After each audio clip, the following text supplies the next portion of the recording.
Gbajúmọ̀ pásítọ̀ ni Àgbàlá Gabriel ń kojú ẹ̀sùn jìbìtì àti ìbálòpọ̀ lílu sákàrà ọ̀pọ̀ obìnrin lákànwọlé. Ó ga o, Elina gbajúmọ̀ orí ayélujára kú lẹ́yìn tó ṣe iṣẹ́ abẹ láti fọn ìdí rẹ̀. Níjọba Èkó bá láwọn yóò bẹ̀rẹ̀ ìwádìí irú ikú tó pa á. Ó mà ṣe o, gbajúgbajà olórin ẹ̀mí tó ń sọ ìtàn jáde láyé. Iléeṣẹ́ ológun ṣekú pa àwọn agbésùnmọ̀mí 30 níye, dóòlà ọ̀pọ̀ àwọn olùfarakásá. Àlàyé rẹ̀ o lórí bí wọ́n ṣe yìnbọn fún Brother Shaggy nípínlẹ̀ Ògùn. Olórí Olúwaṣìndáráyọ̀ nínú Ayé Tèmi ni oníròyìn yìí. Ẹ gbọ́ àtúpalẹ̀ àwọn ìròyìn náà lẹ́kùnrẹ́rẹ́. Ẹ káàbọ̀ sí ìkànnì Drive TV. Fún ìgbà àkọ́kọ́, ẹ gbìyànjú láti like, share, subscribe kẹ́ ẹ lè máa gbádùn wa lóòrèkóòrè. Gbajúmọ̀ pásítọ̀ ni Àgbàlá Gabriel ń kojú ẹ̀sùn jìbìtì àti ìbálòpọ̀ lílu sákàrà ọ̀pọ̀ obìnrin lákànwọlé. Ìlú mọ̀ọ́ká òjíṣẹ́ Ọlọ́run tó fìdí jókòó nílùú Ìbàdàn nípínlẹ̀ Ọ̀yọ́, Káyọ̀dé Àmúsàn, tí ọ̀pọ̀ mọ̀ sí Àgbàlá Gabriel, ni wọ́n ti fẹ̀sùn àṣemáṣe ìbálòpọ̀ àti nípa ṣíṣe owó tí àwọn ẹlẹ́yinjú àánú máa ń tẹ̀lé jọ fún aláìsàn àti fún ìtọ́jú àwọn èèyàn báṣubàṣu. Fún ọ̀pọ̀ ọdún ni àlùfáà náà máa ń gbé àwọn àwòrán sórí ayélujára gẹ́gẹ́ bí pásítọ̀ tó máa ń káràmásìkí káàánú àwọn èèyàn, ẹni tí iléeṣẹ́ ìránṣẹ́ rẹ̀ máa ń ṣe ìpolongo àtìlẹ́yìn fún àwọn aláìsàn àti àwọn tó kù díẹ̀ káàtó fún. Àwọn fídíò rẹ̀ ọ̀hún tó ṣàfihàn bó ṣe ń gbàdúrà fún àwọn mọ̀lẹ́bí tó ń tiraka ètò ìṣúná àìrówó lò tó sì ń rawọ́ ẹ̀bẹ̀ fún ìrànlọ́wọ́ ìṣúná máa ń gba ìgboro kan jákèjádò orí ayélujára, èyí tó mú kí púpọ̀ àwọn ọmọ Nàìjíríà wò gẹ́gẹ́ bí àlùfáà tó fara rẹ̀ jì fún iṣẹ́ àánú àti ìfifúnni. Ṣùgbọ́n láti bí ọ̀sẹ̀ mélòó kan sẹ́yìn báyìí, orúkọ rere rẹ̀ ti gbaná jẹ báyìí o. Ó ti ń rí ìdàkejì ojú àwọn èèyàn, ó sì ti di èyí tí àwọn èèyàn ń wádìí rẹ̀ lé lórí. Oríṣiríṣi ẹ̀sùn ọlọ́kan-ò-jọ̀kan ló ti di tọrọ fọ́n kálẹ̀ báyìí jákèjádò orí ìtàkùn ayélujára mọ̀mímọ̀ Facebook, TikTok àti Instagram, èyí tí àwọn èèyàn ń jíròrò tó lágbára lé lórí pẹ̀lú ẹ̀sùn nípa owó ìtọ́jú fún obìnrin kan tó ń ṣàìsàn àti ẹ̀sùn pé òun ni ó bí ìbejì pẹ̀lú agbe orin tẹ́lẹ̀ nínú ìjọ rẹ̀.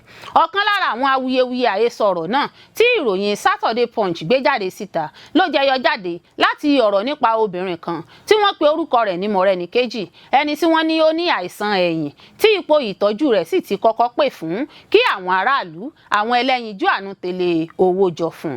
Nínú fídíò kan tó gba ìgboro kan, òṣèrébìnrin nílẹ̀ wa Fọlúkẹ́ Dáramọ́lá ti sọ̀rọ̀ jáde nípa àwọn ohun tó yí ọ̀rọ̀ obìnrin náà ká. Ó jẹ́ kó di mímọ̀ pé òun náà ti kópa nínú ìtẹ̀lé ìkówójọ fún iṣẹ́ abẹ aláìsàn náà. Gẹ́gẹ́ bí Dáramọ́lá ṣe wí, ó ní òun gbọ́ pé mọ̀lẹ́bí aláìsàn náà padà lọ sọ́dọ̀ pásítọ̀ náà fún ìrànlọ́wọ́. Ó sọ pé òun ti kọ́kọ́ tẹ̀lé owó jọ fún iṣẹ́ abẹ obìnrin náà, èyí tí kò tó. Ṣùgbọ́n bí àwọn mọ̀lẹ́bí náà ṣe gbé e lọ sọ́dọ̀ Àgbàlá Gabriel lòun yọ ẹsẹ̀ òun. Dáramọ́lá ní nígbà tó yá lòun gbọ́ pé Gabriel pa wọ́n tì ní, níṣe ló dẹ́yẹ sí wọn tó sì kùnà láti pèsè ìrànlọ́wọ́ ilé àti iṣẹ́ abẹ tó ṣèlérí fún wọn. Ọmọ obìnrin náà sọ nínú fídíò ọ̀hún kan náà pé òun mú ìyá òun kúrò lọ́dọ̀ àlùfáà náà látàrí ọwọ́ yẹpẹrẹ tí wọ́n fi mú ọ̀rọ̀ ìtọ́jú náà. Lásìkò tí awuyewuye sì ń fa ọ̀pọ̀ àríwísí lórí ayélujára, níṣe ni àwọn ẹ̀sùn míì ń fojú hàn dé. Gbajúmọ̀ agbéròyìn jáde lórí ayélujára, ìyẹn blogger tí ọ̀pọ̀ mọ̀ sí Ìyálájé Courtroom, fẹ̀sùn kàn nínú ètò ìgbóhùnsáfẹ́fẹ́ rẹ̀ kan tó ṣe pé àlùfáà náà lọ́wọ́ nínú ṣíṣe àwọn ìkówójọ tí àwọn èèyàn máa ń dá láti fi ṣèrànwọ́ ní kùmọ̀kùmọ̀. Ó tún fi ẹ̀sùn kàn pé àlùfáà náà ti bá ọ̀pọ̀ àwọn obìnrin lájọṣepọ̀, ó sì ti lu sákàrà ọ̀pọ̀ àwọn obìnrin lákànwọlé.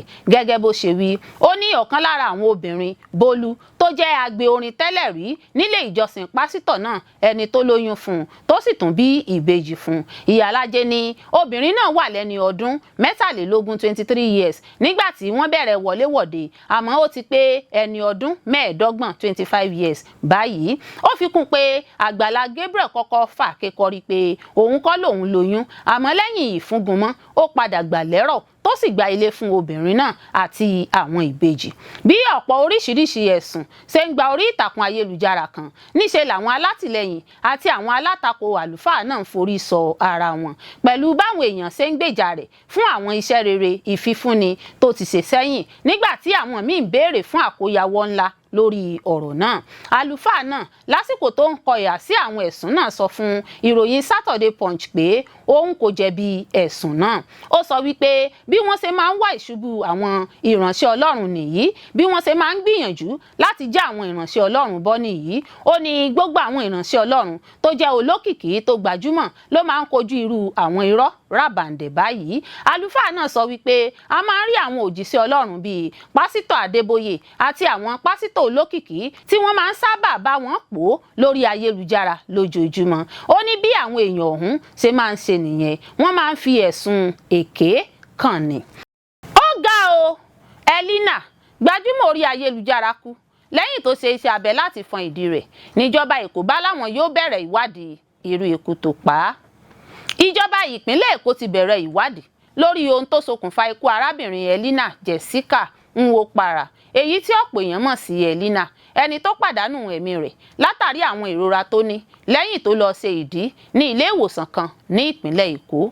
Àjọ tó ń rí sí ṣíṣe àmójútó àwọn ilé ìwòsàn ní ìpínlẹ̀ Èkó, Health Facilities Monitoring and Accreditation Agency HEFAMAA, nínú àtẹ̀jáde kan tí wọ́n fi léde lọ́jọ́bọ̀ Thursday ọjọ́ 12 oṣù kẹta ọdún 2026 sọ pé ìwádìí ti bẹ̀rẹ̀ lórí ẹ̀sùn náà.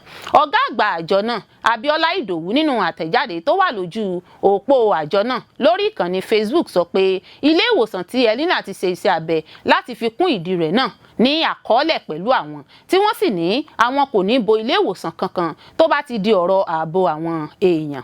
Wọ́n ní bí ìwádìí ṣe ti ń lọ lọ́wọ́, ìjọba ìpínlẹ̀ Èkó yóò ṣe àrídájú rẹ̀ pé gbogbo bí ìwádìí bá ṣe ń lọ ni wọn yóò fi máa tó aráàlú létí, táwọn yóò sì wádìí ìjìnlẹ̀ lórí ohun tó fa ikú arábìnrin náà.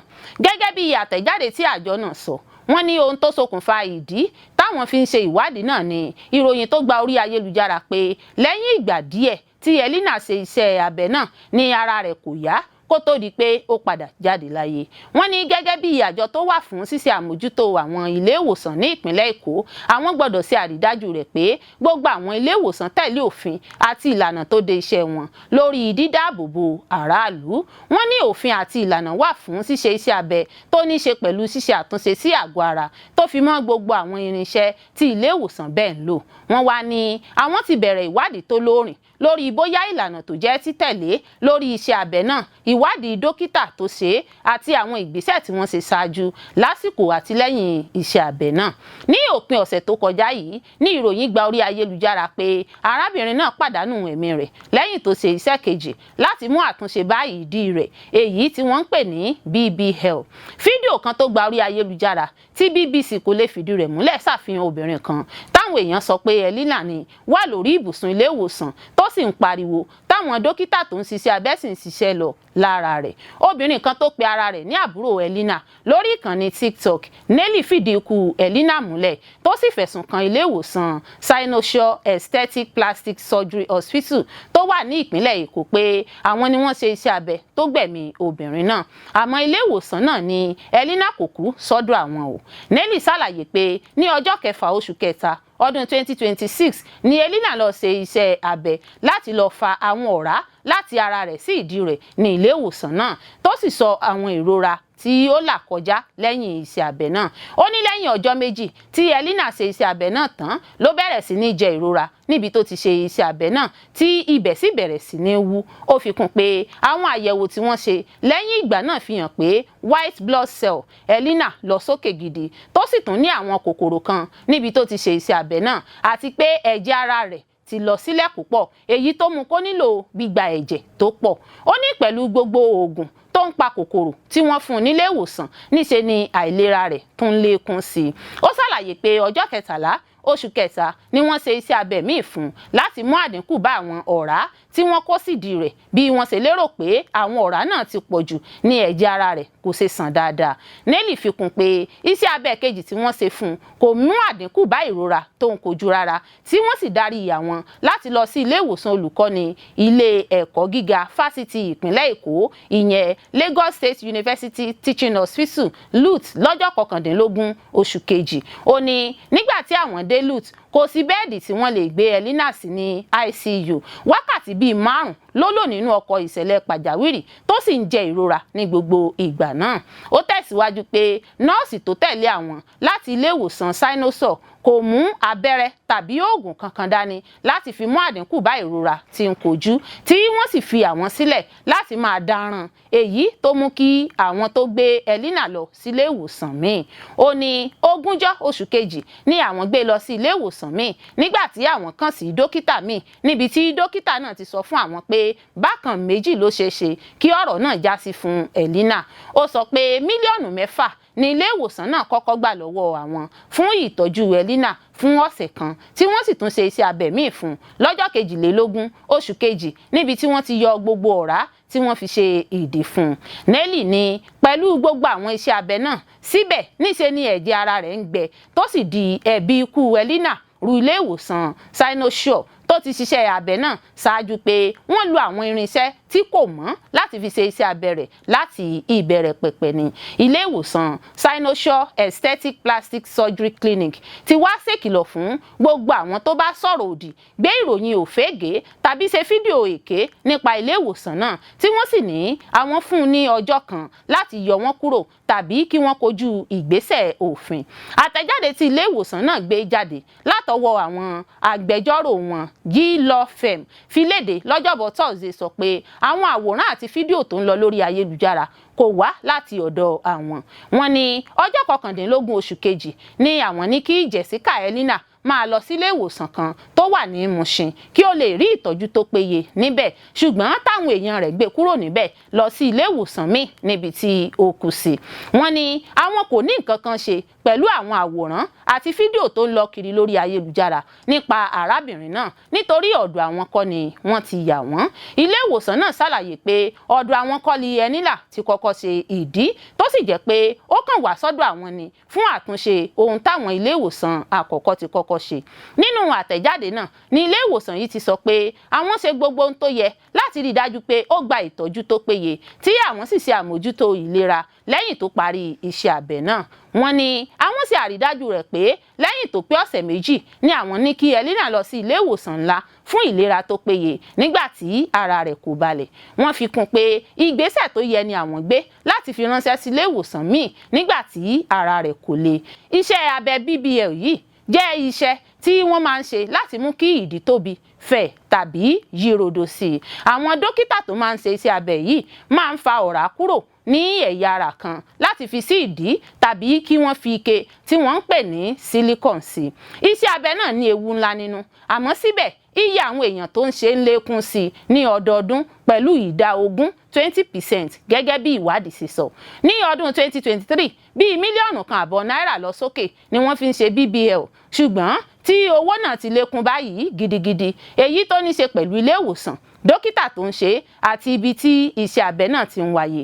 Àwọn onímọ̀ máa ń fún ẹni tó bá fẹ́ ṣe iṣẹ́ abẹ náà lámọ̀ràn láti ṣe ìwádìí nípa ilé ìwòsàn àti dókítà tó máa ṣe iṣẹ́ abẹ náà kí wọ́n tó ṣe é, nítorí àwọn ìrora tó lè ti ẹ̀yìn rẹ̀ jáde.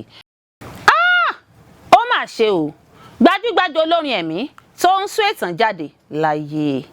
Gbajúgbajà olórin ẹ̀mí ni arábìnrin tó ń sún ètàn ti jáde láyé o.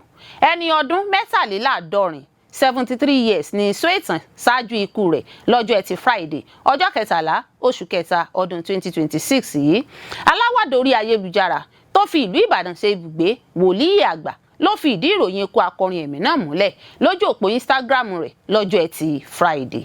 Nígbà tó ń kéde ikú olóògbé náà, wòlíì àgbà kọ pé ìyá wa dáadáa tó ń Soetan, ìyá wa, ẹ kọ orin pẹ̀lú àwọn áńgẹ́lì, ó ga o, ó dàárọ̀. Mo gbàdúrà kí Ọlọ́run wà pẹ̀lú ọkọ yín àtàwọn mọ̀lẹ́bí yín. Olórin ẹ̀mí mìíràn Peter Ọláníyì náà kò ṣàìtún fìdí ìròyìn ikú olóògbé náà múlẹ̀, tó sì júwe rẹ̀ bíi ẹni tí kò ṣeé fọwọ́rọ́ sẹ́yìn lágbo olórin ẹ̀mí ní Nàìjíríà. Òun kọ pé a tún ti pàdánù àgbà òjé olórin ẹ̀mí mìíràn, ìyá àgbà tó ń Soetan. Àdúrà mi ni pé kí Ọlọ́run wà pẹ̀lú ẹbí wọn àti bàbá Titus Soetan. Ẹ jọ̀wọ́ ẹ bá mọ̀lẹ́bí wọn kẹ́dùn. Láti ìgbà tí ìròyìn ikú olóògbé náà ti gbòde, lọ́pọ̀ èèyàn káàkiri àgbáyé ti ń bá mọ̀lẹ́bí kẹ́dùn lórí ayélujára. Púpọ̀ nínú àwọn tó ń fi ọ̀rọ̀ ìbánikẹ́dùn náà ránṣẹ́ ni wọ́n ń júwe olóògbé ọ̀hún gẹ́gẹ́ bí àwòkọ́ṣe rere láàrin àwọn ọmọlẹ́yìn Kristi àtàwọn olórin ẹ̀mí akẹgbẹ́ rẹ̀, pàápàá àwọn tó ṣẹ̀ṣẹ̀ ń gòkè àgbà. Olórin ẹ̀mí míì Bùkọ́lá Ọmọwáyé sọ pé olóògbé Sóyètàn kó ipa rere nínú ìdàgbàsókè òun gẹ́gẹ́ bí olórin ẹ̀mí. Ó ní àwọn ẹ̀kọ́ olóògbé náà àtàwọn orin tó ti kọ sẹ́yìn ràn òun lọ́wọ́ láti dàgbà nínú ẹ̀mí. Lára àwọn orin tí Sóyètàn kọ tó lámìlaka ni Darling Jesus, Train Up Your Child, Iye Rèé, Gbé Jésù Ga àti bẹ́ẹ̀ bẹ́ẹ̀ lọ. Ta ni tó ń Sóyètàn? Gẹ́gẹ́ bí àwọn èèyàn kan ti ń béèrè, ìlú Èkó ni wọ́n ti bí Rachel Ọlátún Sóyètàn, àmọ́ àgbègbè Bẹ̀rẹ̀ Òkè Àrẹ ló dàgbà sí nílùú Ìbàdàn. Ó jẹ́ ọ̀kan lára ọmọ 28 mọ̀lẹ́bí rẹ̀, ìdílé Mùsùlùmí ló sì ti wá. Ìrìn àjò ẹ̀mí rẹ̀ gba ọ̀nà míì yọ lẹ́yìn tó lọ síbi ìsọjí nílé ìjọsìn Oríta Mẹ́fà Baptist Church lọ́dún 1974. Ìrìn àjò náà ló sì bẹ̀rẹ̀ iṣẹ́ orin ẹ̀mí rẹ̀. Òun ló dá Trinity World Evangelical Ministries àti Trinity School of Worship tó di ìlúmọ̀ọ́ká sílẹ̀. Kí Elédùmarè tẹ́ sí afẹ́fẹ́ rere. Iléeṣẹ́ ológun ṣekú pa àwọn agbésùnmọ̀mí 30 níye, dóòlà ọ̀pọ̀ àwọn olùfarakásá.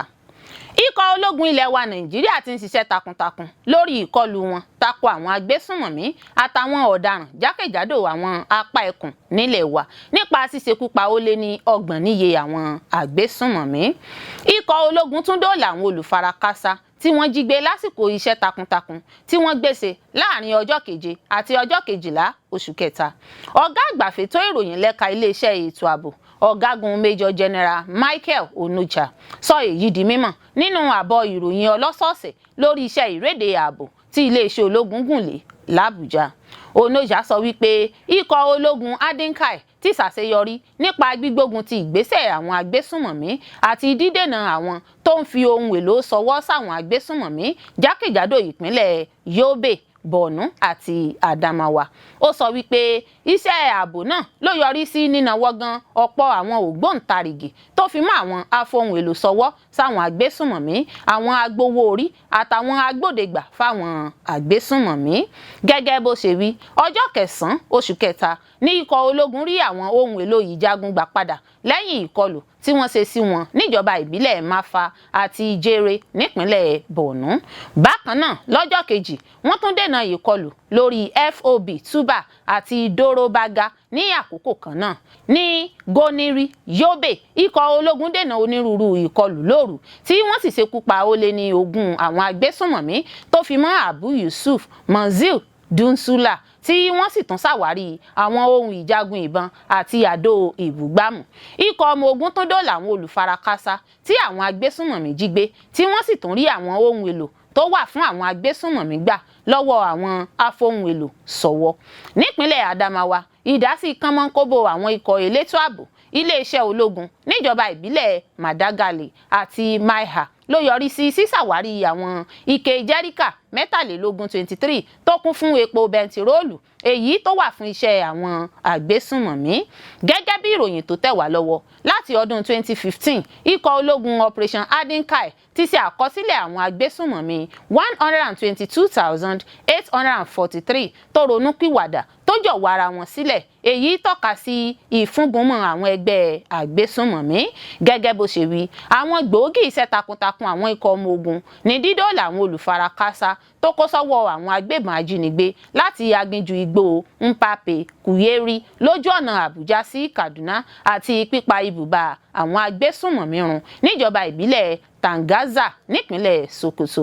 Bákan náà ló tún sọ wípé ikọ̀ ológun tún ṣàwárí àwọn ohun ìjagun àti àwọn màálù tí wọ́n jí gbé sálọ lábúlé Gidi àti Dagozawa ní apá ẹkùn àríwá gbùngbùn. Ikọ̀ ọmọ ogun lábẹ́ Operation Savannah Shield, Enduring Peace àti Willstroke tẹpámọ́ fífúngunmọ́ àwọn ọ̀daràn àtàwọn agbésùnmọ̀mí jákèjádò ìpínlẹ̀ Kwara, Niger, Plateau, Bauchi, Kaduna, Benue, Taraba, Nasarawa àti Kogi. Iṣẹ́ takuntakun náà yọrí sí ṣíṣekú pa àwọn agbésùnmọ̀mí. Wọ́n tún rí àwọn ohun ìjagun ìbọn gbà lọ́wọ́ wọn. Wọ́n sì tún dóòlà àwọn olùfarakásá tí wọ́n jí gbé sá lọ. Ó fi kún pé àwọn àṣeyọrí tó lámìlaka wáyé tó fi mọ́ dídóòlà ọ̀pọ̀ àwọn olùfarakásá níjọba ìbílẹ̀ Edu nípínlẹ̀ Kwara, ìjọba ìbílẹ̀ Riyom àti Mangu nípínlẹ̀ Plateau àti dídènà ìṣẹ̀lẹ̀ ìbúgbàmù nípínlẹ̀ Bauchi. Ó tẹ̀síwájú ó sọ wípé lápá ẹkùn gúúsù àti gúúsù ìlà oòrùn ikọ̀ ológun Operation Delta Safe àti Udoka gbógun ti àwọn ọ̀daràn àti àwọn tó ń pè fún ìyapa tó fi mọ́ àwọn ẹgbẹ́ Indigenous Peoples of Biafra IPOB àti Eastern Security Network ESN. Iṣẹ́ náà yọrí sí bíba àwọn gbọ̀ngàn ìfọpo aláìbófinmu jẹ́ níjọba ìbílẹ̀ ìwọ̀ oòrùn Egbema nípínlẹ̀ Imo. Ó sọ pé àwọn ikọ̀ ológun tún ṣekú pa àwọn afurasí ajínigbé ní aginjù igbó Ìgòrò ní Edo. Wọ́n sì dènà ìṣẹ̀lẹ̀ àdó ìbúgbàmù IED lójú ọ̀nà ìjọba ìbílẹ̀ Ọ̀ṣù nípínlẹ̀ Imo láti mú ètò ààbò àwọn aráàlú gbópọn sí i.